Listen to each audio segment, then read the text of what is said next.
সারি খেতে খেতে ফজরের আজান দিয়ে দিলে করণীয় কি?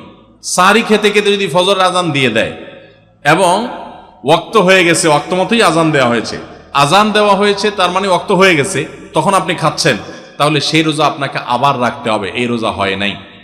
কারণ সাহারি খেতে হবে ফজরের ওয়াক্ত হওয়ার আগে আগে।